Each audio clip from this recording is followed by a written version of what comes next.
Around noon on January 13th, 2015, 43-year-old Anna Moses was sitting in her office at the University of Texas at Dallas when she heard her cell phone ding inside of her purse. Anna knew she was not supposed to use her cell phone during work, but she had a feeling she'd just gotten a text from someone very special. So Anna kind of discreetly slid her phone out of her purse, and when she looked at the screen, she smiled. Like she'd thought, her boyfriend, Michael Stodnick, had texted her to confirm that they were still on for dinner that night. Just looking at this message gave Anna butterflies. Michael was a business professor at the university where Anna worked, and he was the first man she had seriously dated since her divorce about 2 years earlier.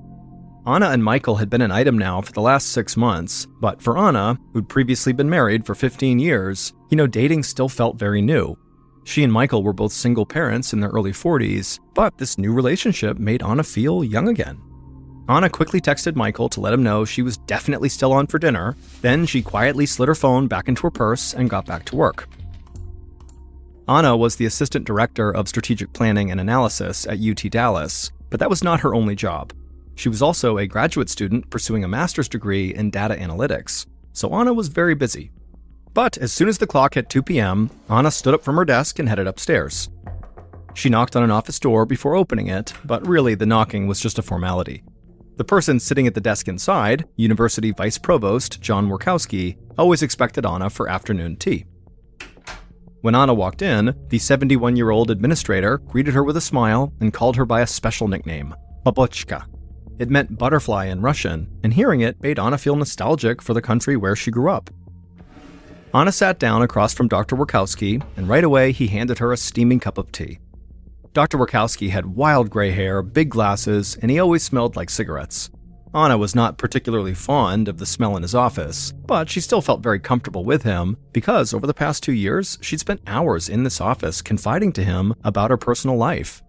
Dr. Workowski knew things about Anna that most people simply didn't, like that she'd immigrated to the United States in 1998 just to marry her now ex-husband, Bob Moses. He and Anna had met in Russia when Bob was visiting as a tourist. Then they kept in touch through email for months until he finally asked her to marry him.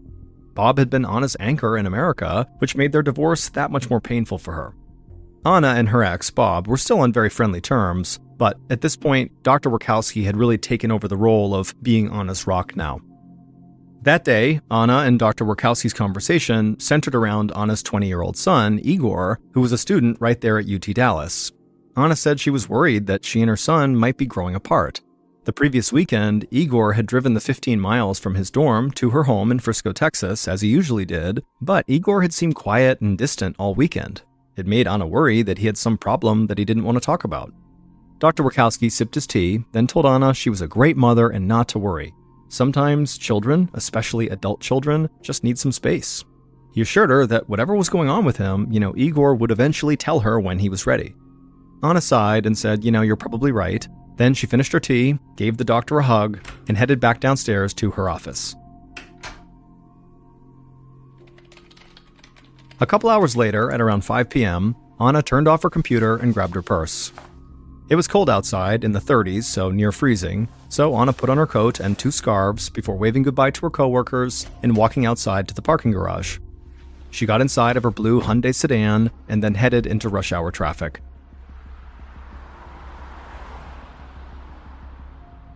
Part of the way home, Anna's stomach began to growl. She was hungry. Anna looked at the clock and saw that it was 5:30, which meant her boyfriend Michael would not be picking her up for dinner for another 2 hours. So she decided to pull off the highway right then and go to a fast food restaurant, a Taco Bell that served Mexican food, and she went through the drive-thru and she bought a chicken quesadilla. Anna was really hungry, but after receiving the food, she didn't eat it in the car. Instead, she just set it on her passenger seat. Anna generally preferred to keep her surroundings really tidy, and so she never ate in her car. It was just too messy. About 15 minutes later, Anna turned into her neighborhood. As she approached her 2-story brick house, she stopped beside her mailbox and rolled the window down to grab her mail. Then she pulled her Hyundai into the garage.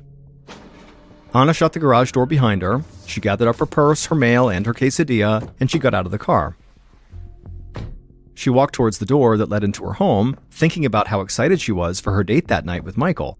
But as she reached for the doorknob, Anna heard the sound of rustling behind her, followed by a loud clap.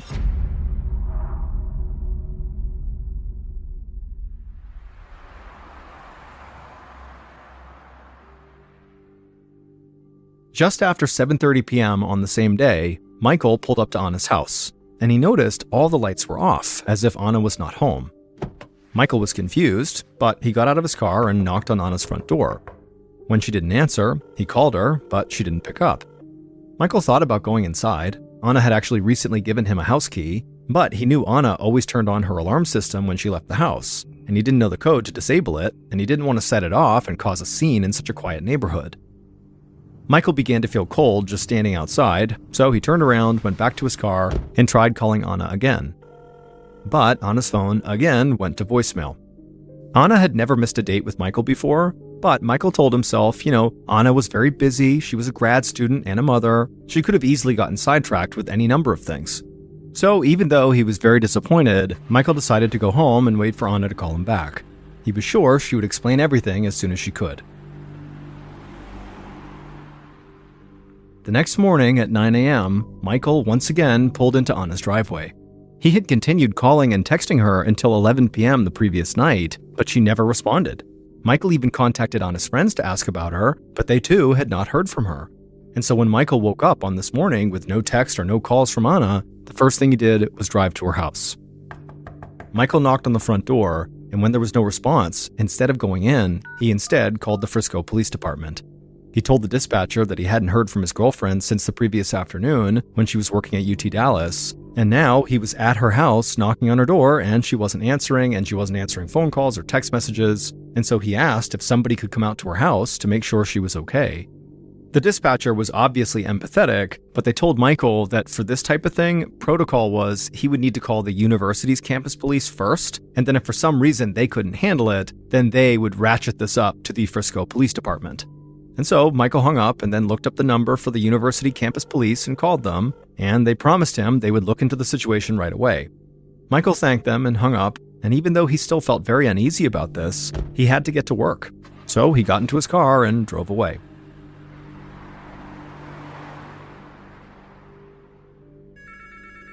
Less than an hour later, Frisco Police Sergeant Jay Ream received a call from the University of Texas Dallas campus police.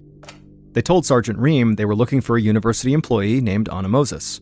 Her boyfriend had just called to request a welfare check, and the campus police had quickly learned that Anna did not show up for work that day, which her coworkers said was highly unusual. Because Anna was not actually living on campus, the university officer asked Ream if he could go check her home in Frisco. Ream said he was on it, and a few minutes later he was out the door, headed towards Anna's address. Ream got there at 10:50 a.m. and knocked on the door. When nobody answered, Sergeant Ream tried the doorknob, but it was locked. Ream knew he could knock down Anna's door, but that seemed extreme. Instead, he called the campus police back and asked if they knew anyone who could let him inside. Over an hour later, at 12:05 p.m., two cars pulled up outside of Anna's house. A campus police officer stepped out of one, and Anna's son, Igor, got out of the other. The university police had been able to find Igor on campus, and he told them he had a key and knew the alarm code to his mother's house. Igor nodded curtly at Sergeant Ream, then unlocked his mother's front door and walked inside and disabled the alarm. As Ream entered Anna's home, Igor walked past him and back outside. He did not seem concerned at all about his mother. He just said he'd be out in the car waiting for whenever they were done. Sergeant Ream thought Igor's behavior was strange, but he couldn't worry about that right now. Instead, he and the university police officer walked into Anna's foyer. The house was totally silent except for the officer's footsteps on the tile. They searched the first floor, but they didn't find any sign of Anna, and they were about to head upstairs when the sergeant remembered they should scope out the garage. Ream made his way to the door that led to the garage, and he opened it. And right away, even in the darkness, he could tell Anna's car was not parked inside, making the garage feel very empty. Then he flipped on the overhead light, and he gasped. Anna was lying on her back on the garage floor with blood coming out of her mouth, and there were bullet casings all around her. It was obvious just from looking at her that she was deceased. The university officer came over and looked into the garage too, and instantly brought a hand up to his mouth in shock. Neither of the officers had ever seen anything like this before. Frisco was an extremely safe community with very few violent crimes. It actually had been called one of the safest cities in the entire United States. But that only made Anna's apparent murder that much more shocking. Her quiet suburban home was now a crime scene. Even though he rarely worked homicide cases, Sergeant Ream knew the protocol. First, he and the university officer backed out of the garage and closed the door so they would not disturb any evidence. Then they checked the rest of Anna's home to make sure nobody else was there. Once they confirmed the house was empty, Reem called the Frisco Police Department for assistance. Reem then slowly walked outside towards Igor's car parked by the curb. As he got closer, Igor rolled down the window and looked at the sergeant without saying anything. Once he reached the car, Reem took a deep breath and told Igor that he had terrible news. His mother was dead, and it looked like she'd been murdered. The sergeant watched Igor for a reaction, but the young man's face was blank. Then Igor just furrowed his eyebrows and asked if his mother was in one piece. Sergeant Reem was so surprised by this question that he just said, "Well, yeah." Igor nodded and then said he had to go because he had class. Reem had no idea what to make of Igor's very bizarre reaction. It was so odd, but Igor had just received this life-shattering news, and Reem knew, shock can make people behave in totally inexplicable ways. So for now, Reem decided to give Igor a pass, and he just figured, they would do everything they could to find out what happened to his mother. Then the sergeant heard a siren blaring, and he looked up to see a Frisco PD cruiser heading his way.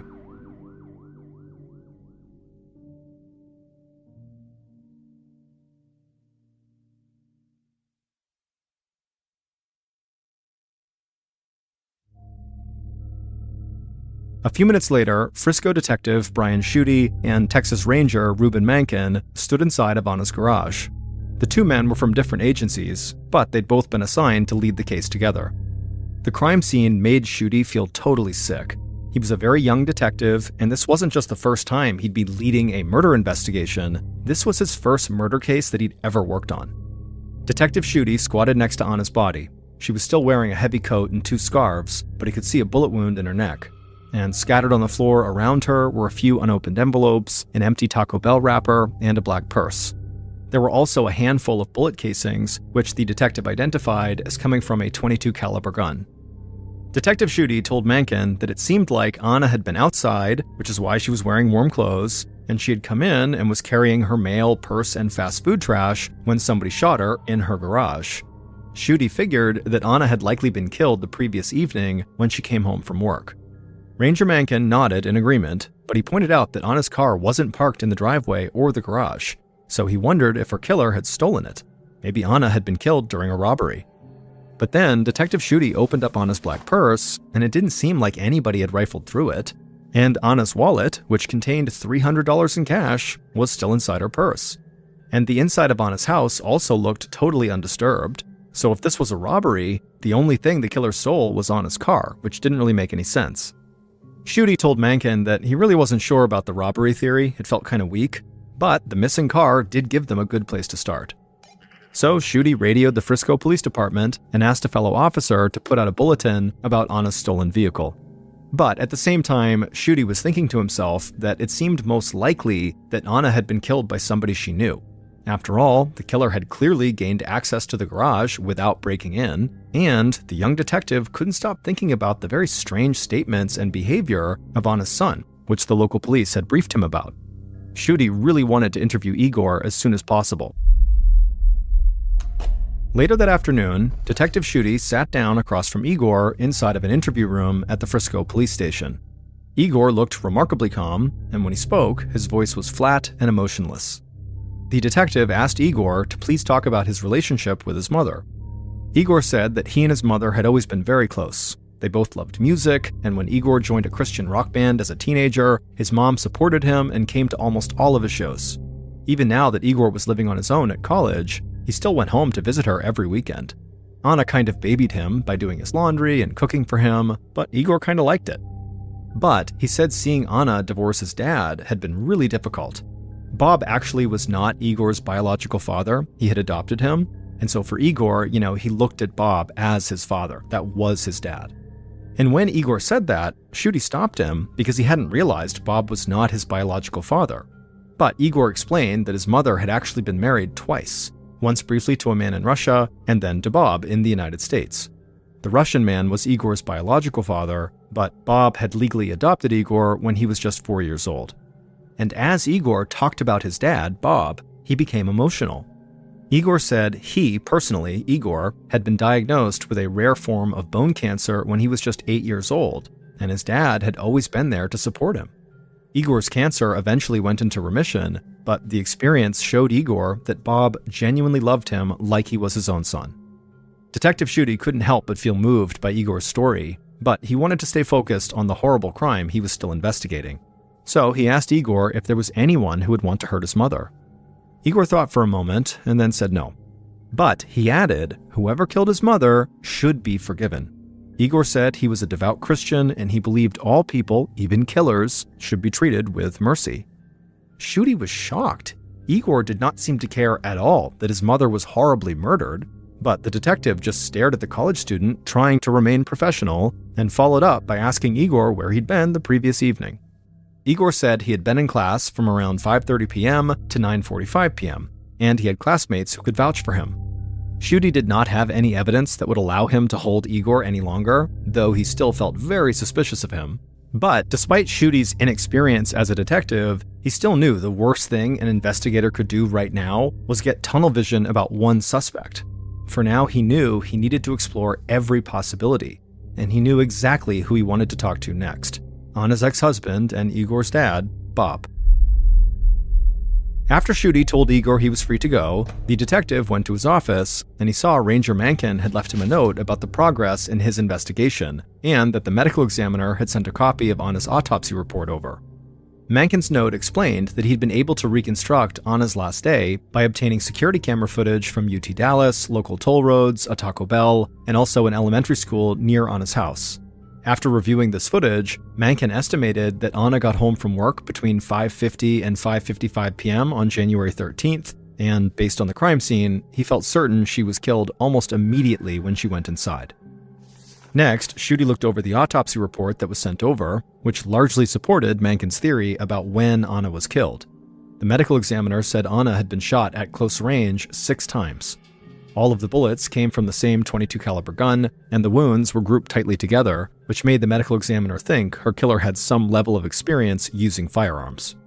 But there was one odd detail that really stood out to the medical examiner.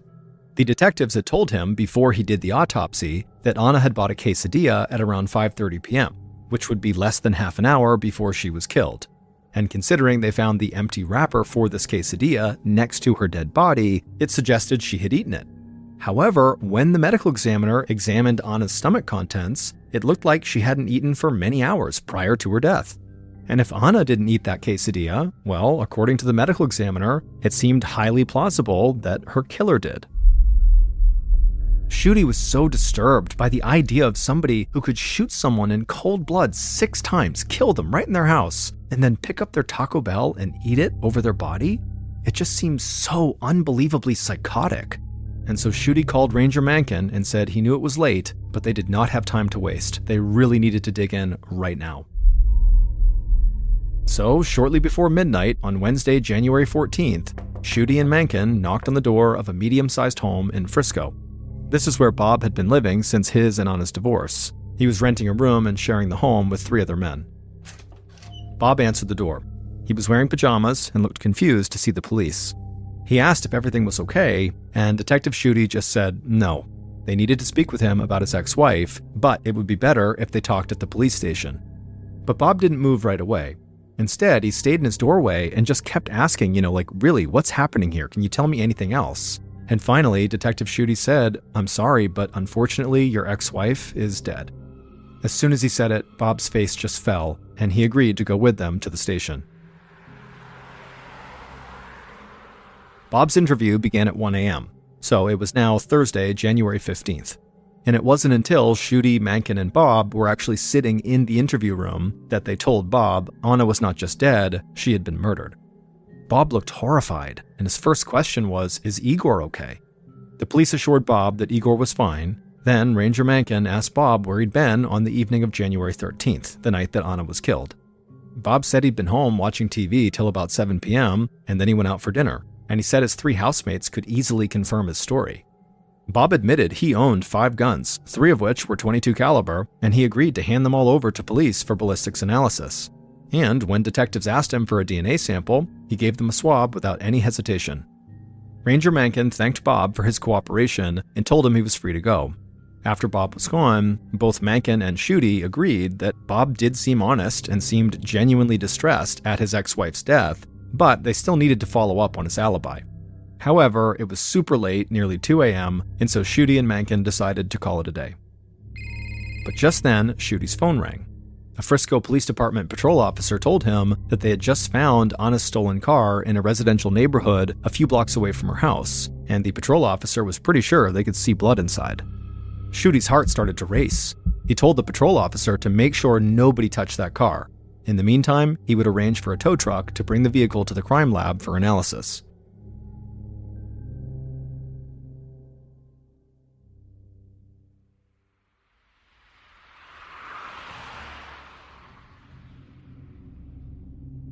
After a few hours of sleep, Schutte arrived at the Frisco Police Department crime lab early on Thursday morning. Anna's blue Hyundai sedan was there, and a technician was waiting to brief the detective on what they'd found. The technician said the vehicle was remarkably clean inside, except for a few things. There was an empty Red Bull energy can, there was a cigarette butt, and there were 2 small bloodstains, one on the right side of the driver's seat and one on the center console. Schutte was really excited at this news, and so he had the can, cigarette, and swabs of the blood sent off for DNA testing, along with the swab that Bob had given them during his interview. But Schutte knew it could take weeks to get these results back, so for now, he still had to continue with old-fashioned detective work. The most obvious person to interview next was Anna's boyfriend, Michael. He agreed to come in for an interview, and soon Schutte was sitting across from the business professor at the police station. Michael leaned forward and ran his hands through his short brown hair.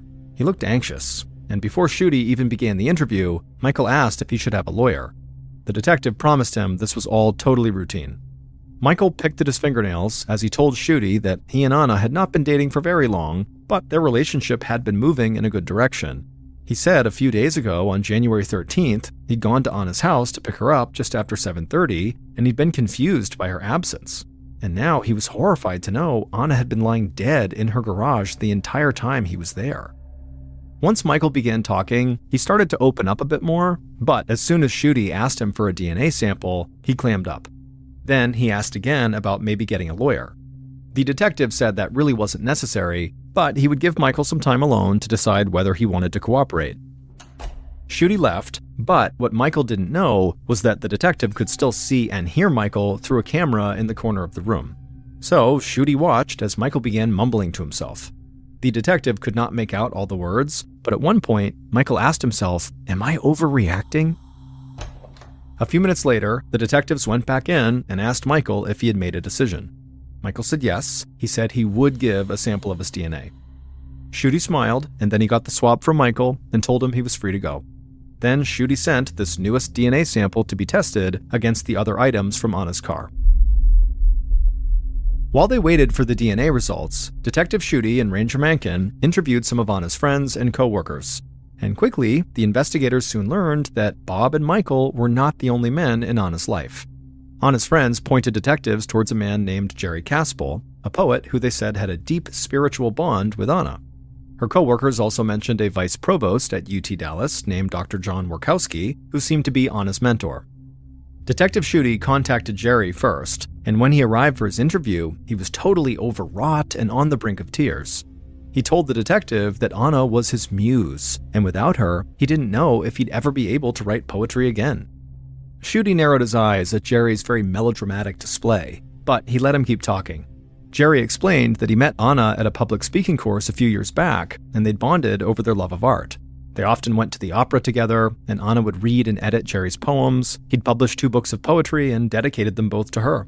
Schutte thought this connection sounded very intense, so he asked Jerry what Anna's boyfriend thought about them being so close, and Jerry looked surprised. He said he didn't even know Anna had a boyfriend. But regardless, he insisted their relationship was not romantic, it was purely spiritual. The detective found the whole tale pretty hard to believe. He asked Jerry if he owned any firearms, and Jerry said yes, he had a .22 caliber handgun.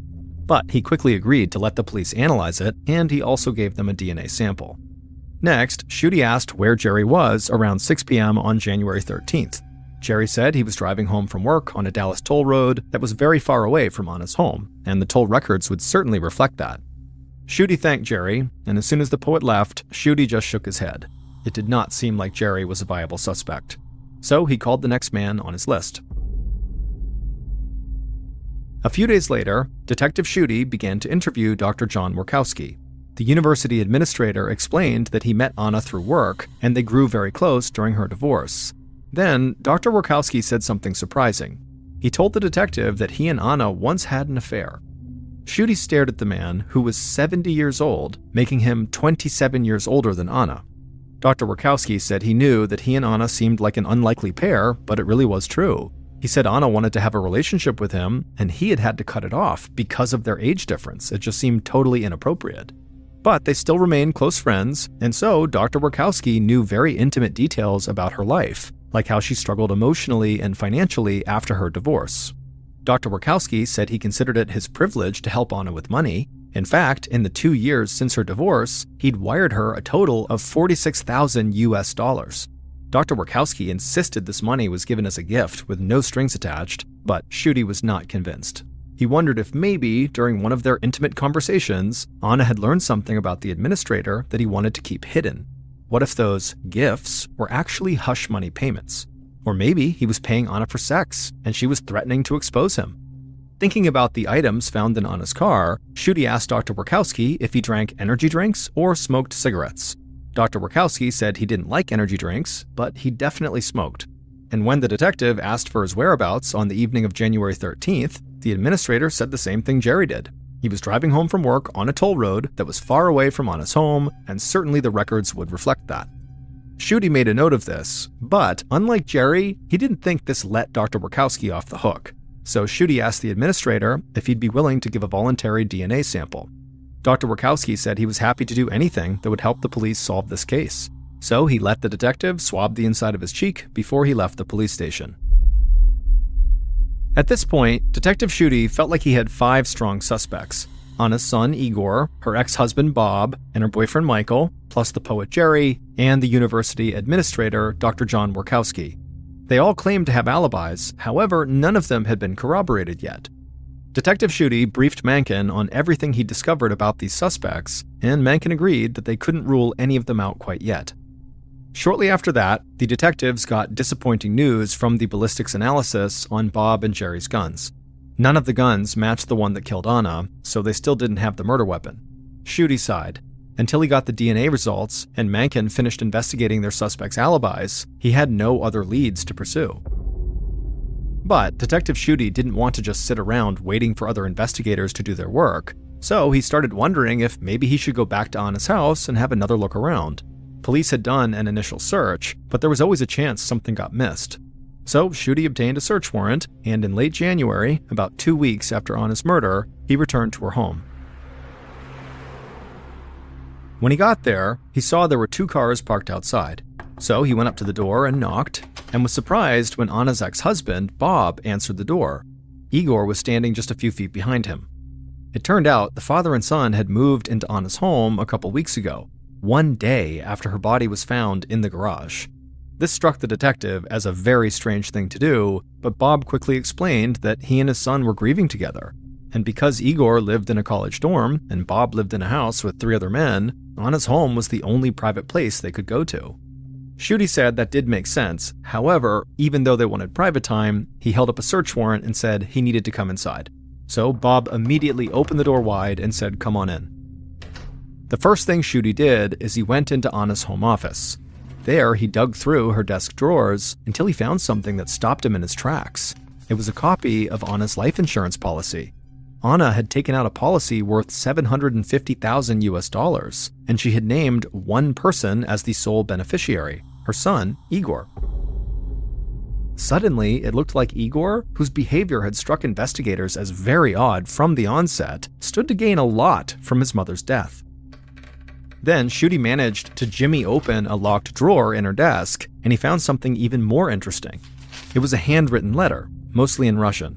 He couldn't understand what it said because he didn't speak Russian, but he figured it must contain something very private since Anna had kept it in a locked drawer. Schutte quietly slid the letter into an envelope and then left the desk and finished searching the rest of the house. He didn't find anything else in the house of note, and so after he left and got back to the police station, he sent a copy of that letter to the FBI so an agent who spoke Russian could translate it for him. In early February, Detective Schutte received a translation of that letter from Anna's desk, and suddenly, Anna's murder started to make a lot more sense. Anna had written this letter herself about one of the police's suspects, and it cast her connection to this man into a totally new light. Next, Ranger Mankin reported back that he had checked out all 5 men's alibis, and he'd been able to verify all of their stories except for one of them. The person whose alibi could not be confirmed was also the same person Anna had written about in her letter. And finally, Schutte got the results of the DNA analysis. DNA from the Red Bull can and cigarette butt in Anna's car did not match any of the suspects, and it didn't match anybody in their criminal database. But those bloodstains found in Anna's car did match a suspect, the same one who did not have an alibi and who Anna wrote about.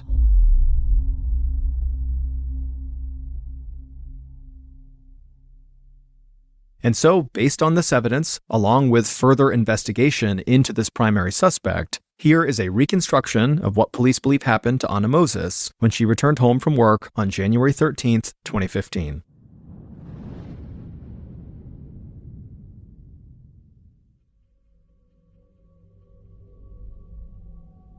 Late that afternoon, Anna's killer crouched in a corner of her garage, clutching a .22 caliber rifle. He'd been able to slip inside a few minutes earlier because he knew the code to open the garage. Now he was waiting for Anna to get home. Just past 5:50 p.m., the killer heard the sound of the automatic garage door sliding open. Light began to fill the dark garage, and so as it did, he pressed his body back against the wall, trying to be as small and out of sight as possible.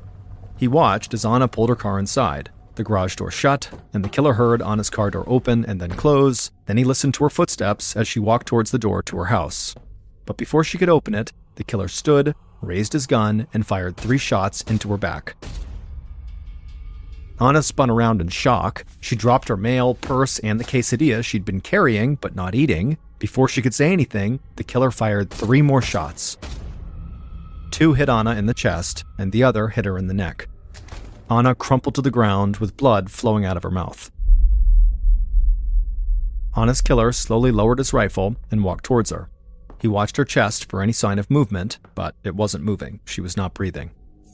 So he picked up her car keys off the floor and was about to get into her car when he saw the uneaten chicken quesadilla on the floor. So he picked it up, ate it right next to her body, and left the wrapper behind. The killer then got into Anna's car, opened up the garage door again, backed out, and shut the door as he drove away. But he didn't realize that he had a cut on his right hand, and it was leaking blood onto Anna's car seat and center console. The following evening, the killer abandoned the blue Hyundai in a neighborhood a few blocks away from Anna's home, and as law enforcement investigated Anna's murder, her killer did his best to appear very cooperative. He agreed to be interviewed, and he agreed to give a swab of his DNA. But at the same time the killer was kind of putting on this act, in the background, he was doing everything he could to profit off of Anna's death. And that's what police understood as soon as they read the translation of that Russian letter.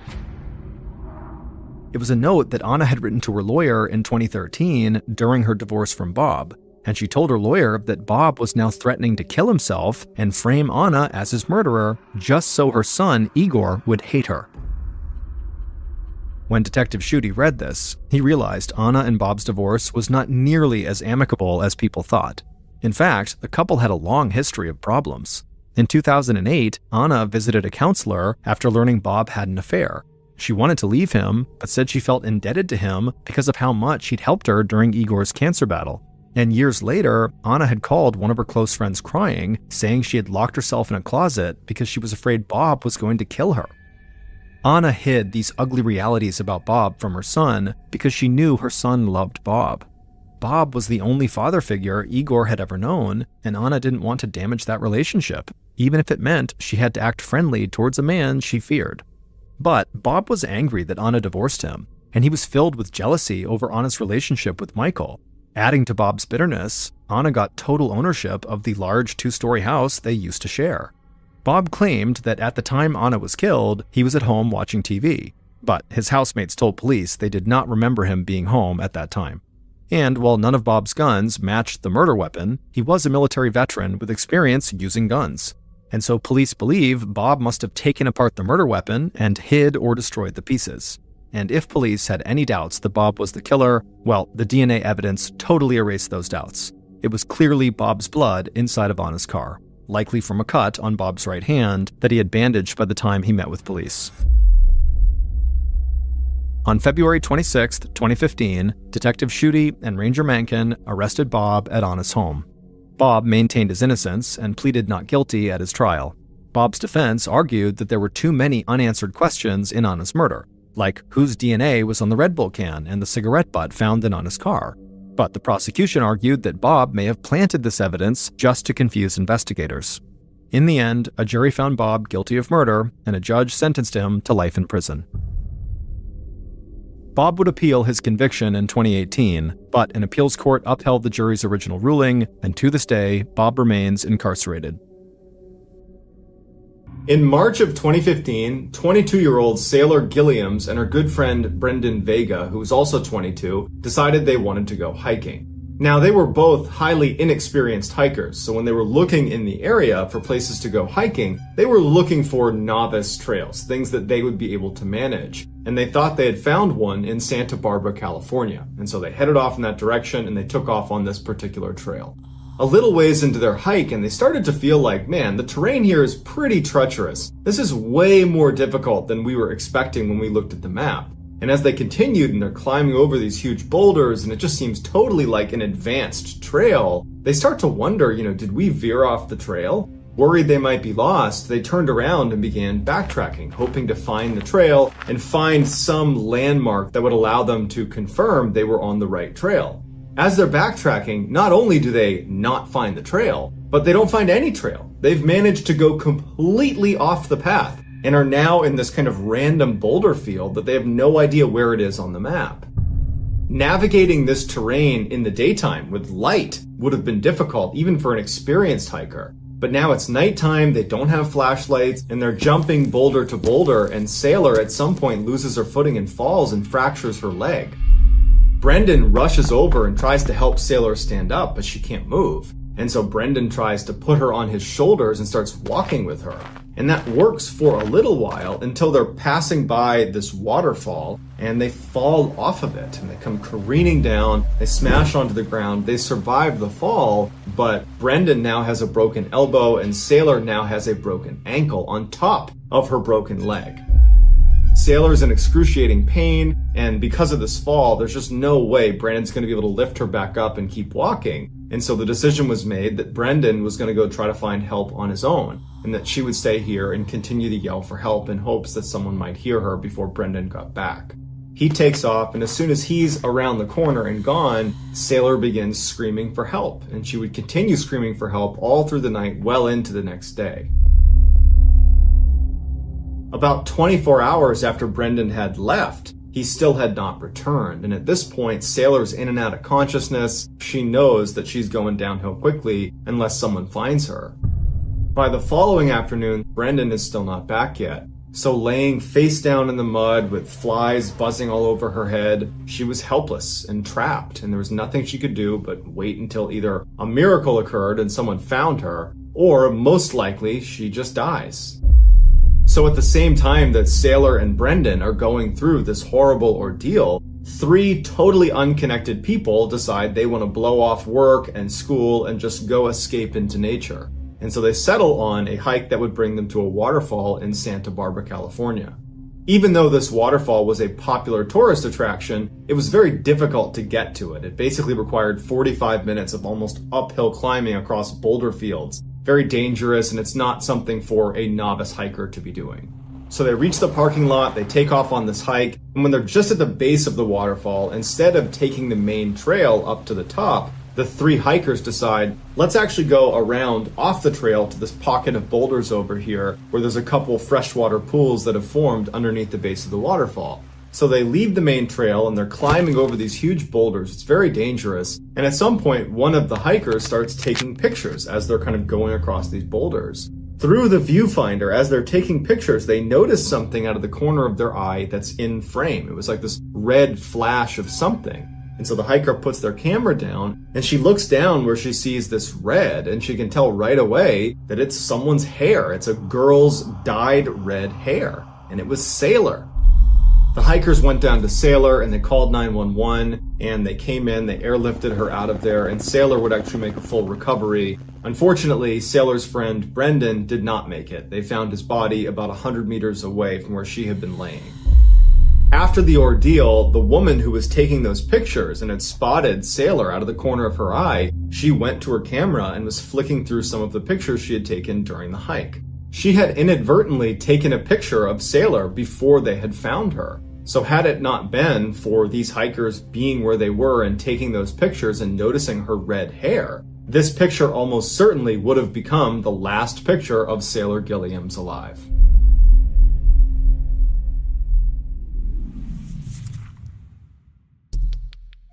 Our next story is called When You Find My Body.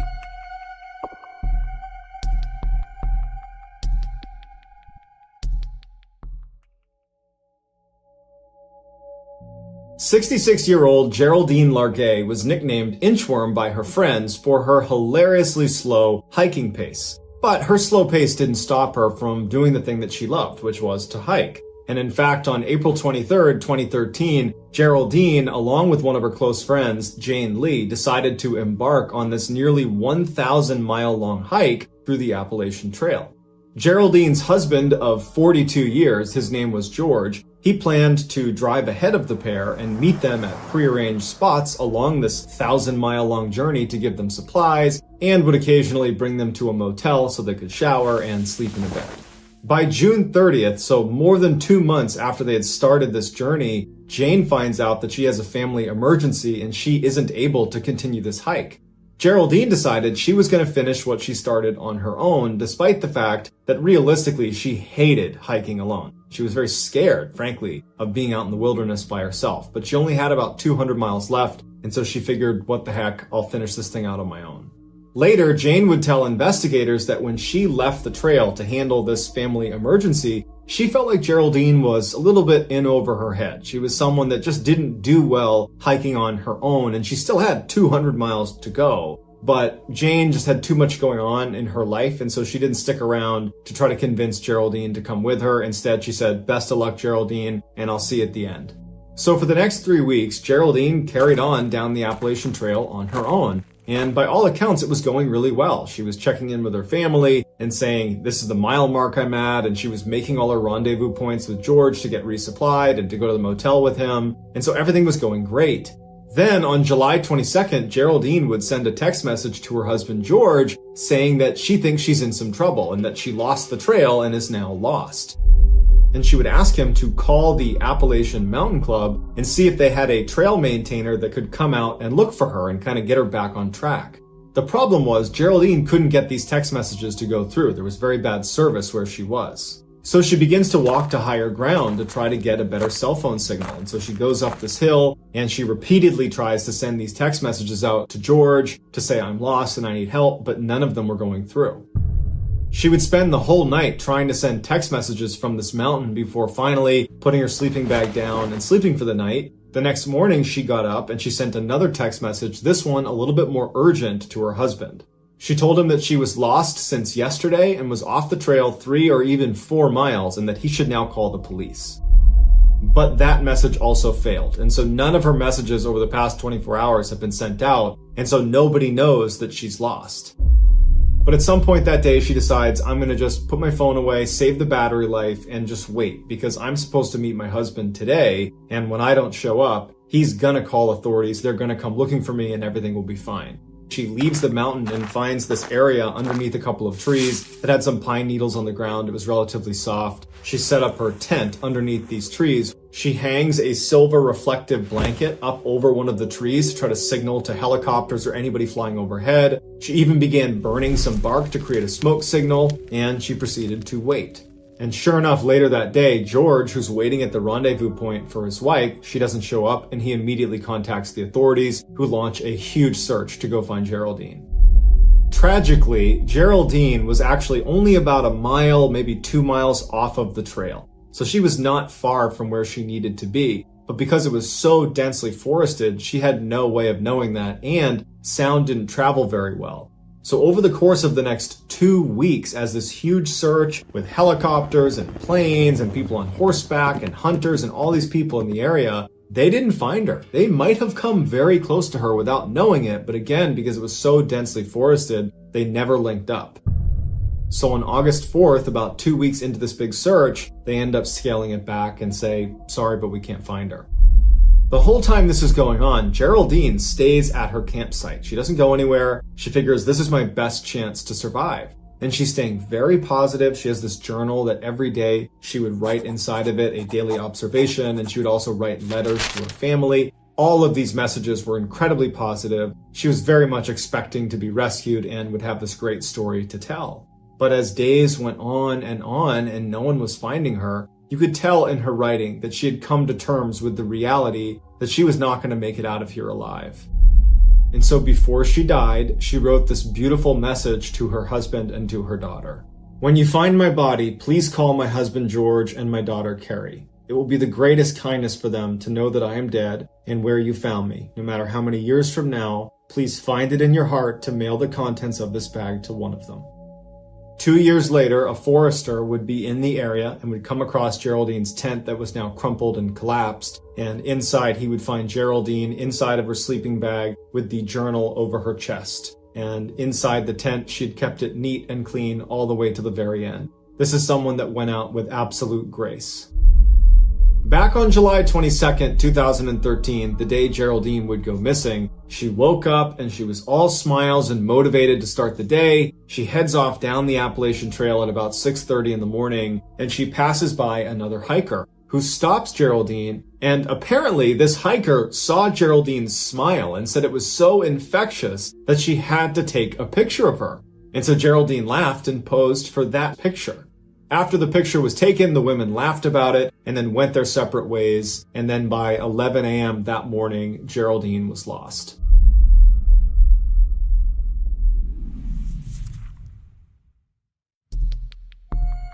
The next and final story of today's episode is called SOS.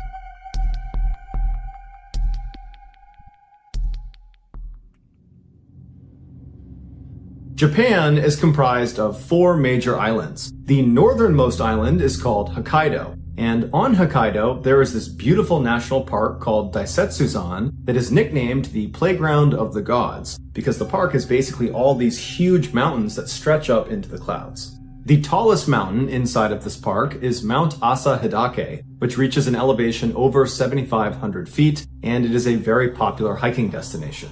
The trail that brings you to the summit of Mount Asa Hidake is considered relatively straightforward. It's pretty much just a straight line. But there is one very tricky spot. On the way up, as you get closer and closer to the summit, the trees begin to disappear and you're left with this kind of open landscape where the trail becomes fairly ambiguous. It's hard to know where you're going.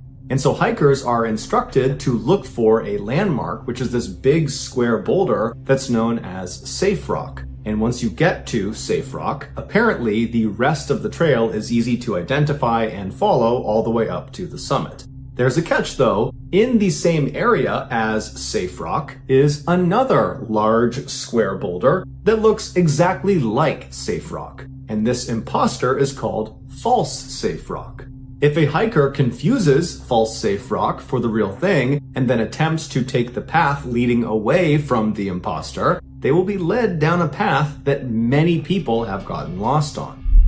At first, it will feel like you are making progress towards the summit of the mountain, but eventually the trail begins to gradually go downhill.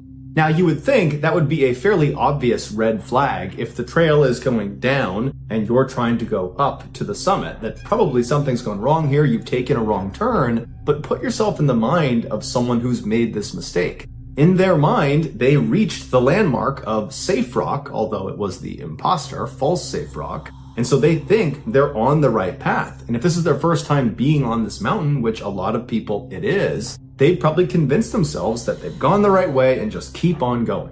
And so if you just keep on going and you don't recognize this mistake, about a mile away from False Safe Rock, you enter into this valley that's completely overgrown with thick bamboo. It's very swampy, and there's lots of very steep cliff drop-offs. And once you go inside of this area, you can't see anything because the bamboo is so tall and so thick, and so it's very easy to get turned around, and it's pretty easy to accidentally walk off of a cliff.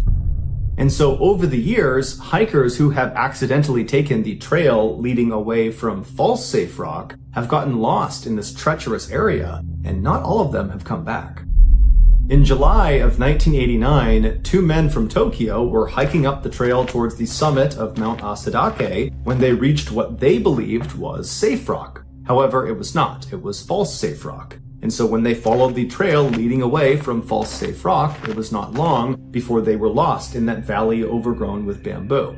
That night, when these two men did not come home, their friends and family called the police, and a search was launched for them. Over the first couple of days, there was no luck. They could not find these two guys. They had no idea where they had gone. They looked all over the swampy area, thinking that's where they might be, but they couldn't find them. But then, on July 24th, a helicopter was flying over the mountain over an area that had not really been thoroughly searched. It was just to the east of that valley with all the bamboo where they expected them to be. And this helicopter pilot, as he went around a corner, he got a view down to the midsection of the mountain, and he saw this big, wide open clearing. And right in the middle of this clearing are three huge letters. They are spelled using birch logs, and the three letters are SOS. SOS is an international code used to signal extreme distress. People who go missing or who get stranded somewhere, they will try to spell the three letters, SOS, as big as they possibly can, and then they will camp out near their signal in hopes that someone will see it and then come and rescue them. This helicopter pilot that's seen this distress signal immediately flew over the letters expecting to look down and see the two missing hikers from Tokyo. But when he was hovering over the SOS and he's looking down, there was no one there, despite the fact that this was a wide open area. They are not in the bamboo valley anymore. But either way, he signaled to the rest of the search party that he had found their SOS signal, and before long, more helicopters and search teams were brought over to that area. And then several hours later, a search team that was on the ground, who was walking about 2 miles north of this SOS signal, saw these two very haggard-looking guys come out of the bamboo brush, and they come walking up towards them, and it turns out it was the missing men from Tokyo. They were very ragged, they were dehydrated and famished, and they were kind of on the brink of death, but they were alive, and they were extremely happy to have been found. And so a helicopter was brought in, the two men were flown out to the nearest hospital, and then after receiving medical care, it was determined they would both make full recoveries. Excited by this news, the pilot and some of the other rescuers went to the men's hospital room to pay them a visit. And over the course of their conversation, the pilot brings up to the two men that they were really smart to build that SOS signal, that in fact, had they not built the SOS, it's unlikely anyone would have found them. And as soon as the two men heard this, they kind of reacted to it. They looked at each other, then they looked at the pilot and they said, "What SOS signal? We didn't make an SOS signal." After asking the men several questions to make sure they really didn't make this signal, the pilot and the rest of the searchers said, we have to go back to the mountain. We have to go back to the SOS signal because somebody else has made it and they need our help. And so early the next morning, the searchers went back out to the mountain, back to the SOS signal to scour the area all over again. And shortly after they began this search, one of the searchers found this deep hole underneath the roots of a tree. And in this hole was a backpack. And in this backpack, amongst other things, was a driver's license and an audio recorder. The license belonged to a 25-year-old Japanese man named Kenji Iwamura, who 5 years earlier had been staying at a lodge near the mountain, and one day he had left, and on his way out, he had told the owner of this lodge that he was going for a hike to the summit of Mount Asadake.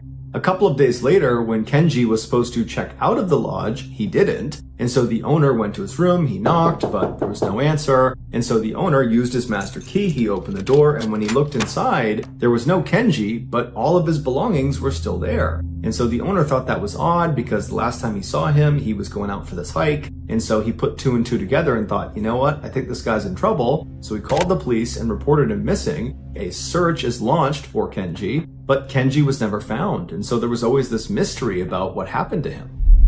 Fast forward back to 1989, and these searchers are looking at this backpack. They've just looked at this license. And then one of the searchers reaches in and pulls out the audio recorder and hits the play button. What they heard was very disturbing. It was the sound of a young man, presumably, who was very distressed, who was calling out for help. And it's believed this young man is Kenji. In Japanese, he very slowly and deliberately says, "I'm stuck on a cliff, I can't move, SOS, please help me.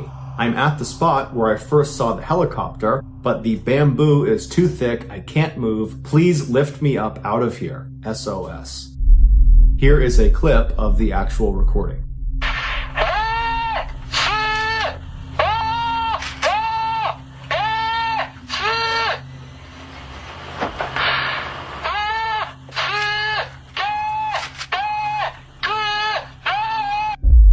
At this point, it seemed fairly obvious to police that based on the proximity of the backpack to the SOS letters and the fact that the recording, which was in the backpack, had Kenji literally saying SOS. He says this on the recording, that Kenji must have been the one who built this SOS sign. He must have built it back in 1984 when he got lost. And so now that the police believed they had solved the mystery of who built the SOS sign, they now needed to figure out where this person went. Where was Kenji? And so over the next several hours, searchers continued to look around the immediate area of where this backpack was found, and soon they would discover something that, according to police, solved this 5-year-old mystery. They figured out what happened to Kenji.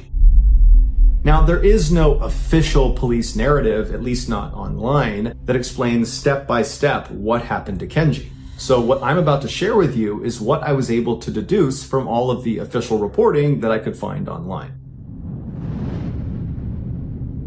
In 1984, Kenji left his lodge and headed for the summit of Mount Asahidake, and on the way up, he most likely mistook the false safe rock for the safe rock, and just like the two men from Tokyo would do 5 years later, Kenji went down the wrong path and got lost in that valley covered in bamboo.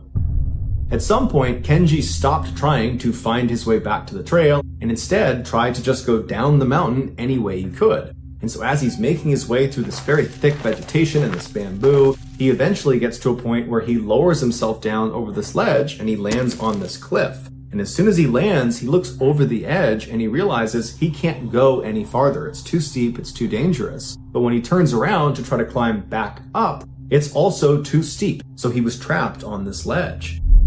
And so there, on this cliff ledge, he sits and waits, hoping that someone has reported him missing and they will come and find him before he dies. And at some point, as he's sitting there waiting, a helicopter flies overhead. And Kenji most likely was elated. He probably believed they saw him and he thought he was going to get rescued, but the helicopter would eventually just fly away, giving no indication of whether they had actually seen Kenji. And so for what must have been at least a couple of days, Kenji sat on this ledge expecting this helicopter to come back, but over time he gradually came to the conclusion that that helicopter had probably not seen him and they were not coming back. There was no rescue party inbound for him.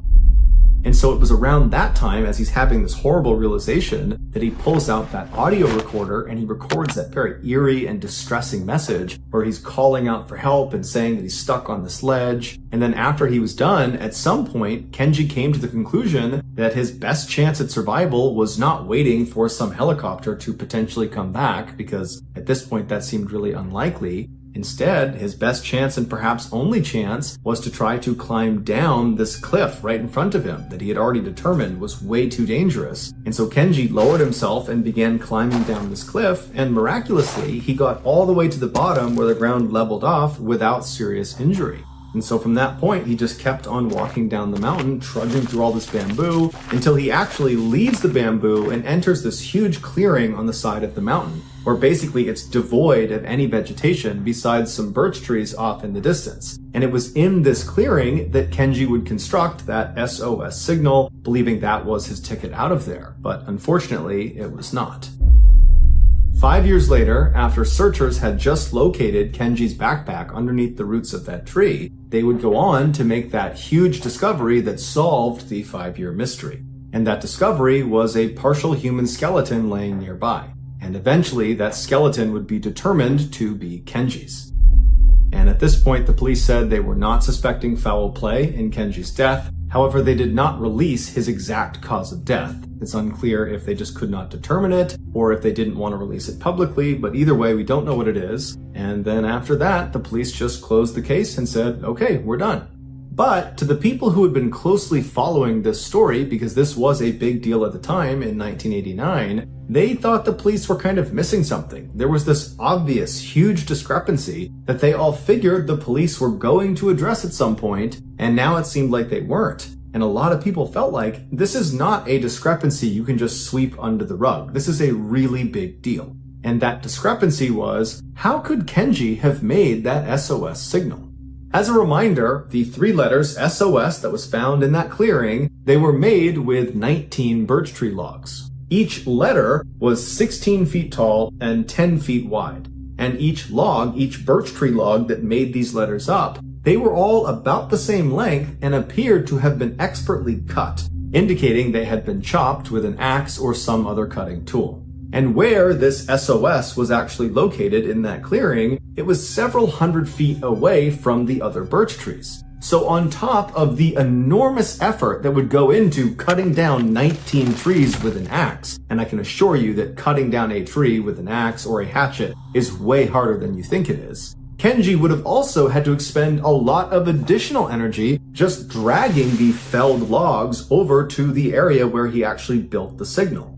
Basically, this was a gargantuan task that even for someone who was fit and healthy and strong in the best of conditions, they would still struggle with this. And so the idea that Kenji, after being missing in the wild for several days, he's probably dehydrated, he's famished, he's tired, he's sore, he's scared, he's in the worst possible shape you can be in, the idea that he pulled this off is kind of unbelievable. And in fact, the person who did Kenji's autopsy would say that Kenji was not physically capable of putting together that SOS signal. He was just too weak. And there's another complication to factor in. There was no axe or any other cutting tool found anywhere near the SOS signal, near the skeleton, near the backpack, nowhere. There was no cutting tool. So either Kenji did have an axe and somehow mustered the superhuman strength necessary to chop down 19 trees and then he built this SOS signal, in which case, why didn't the authorities find the axe? Or Kenji did not have an axe, in which case, why were there 19 perfectly cut birch logs just laying around in an area that virtually no one went intentionally? When the police just would not answer these simple questions about the axe, people began coming up with their own theories as to what happened. The most prominent theory was that Kenji was not actually alone. This would explain how he went about building that SOS signal. He had help. And it would also explain why Kenji's family, when they heard that audio recording for the first time, they said, that doesn't sound like our son. And so according to this additional person theory, that recording wasn't of Kenji. It was of this other person, this additional person. People who subscribe to this theory also point out that originally the skeleton was not classified as belonging to Kenji. It was classified as belonging to some unknown female with type O blood. The media and the public went crazy at this revelation, and very quickly the police were being hit with lots of questions about this development, which they had no idea what to say about it. And so they looked kind of bad in the media, they didn't have very many answers, they didn't have any leads, the pressure was building, and then all of a sudden the police say, oh, we looked at the bones again, and it turns out they were not type O blood female, they were actually type A blood male, which conveniently is the same sex and blood type as Kenji. Some say this was a pure fabrication by police to very conveniently tie up all the loose ends of a case they were doing a very bad job solving, that in reality, those were not Kenji's bones. Kenji's still somewhere out there, we haven't found him yet, and those bones belong to some unknown female with type O blood, and she was the additional person. But the reality is, even if this additional person theory is plausible, it's highly unlikely it will ever be looked at seriously by authorities because at this point, the case is considered closed. So as of now, the only thing we can all say with certainty is that an SOS sign on the side of this mountain saved the lives of 2 men from Tokyo in 1989. But exactly who the sign builder or builders were, and then what happened to them, still remains a mystery for many people.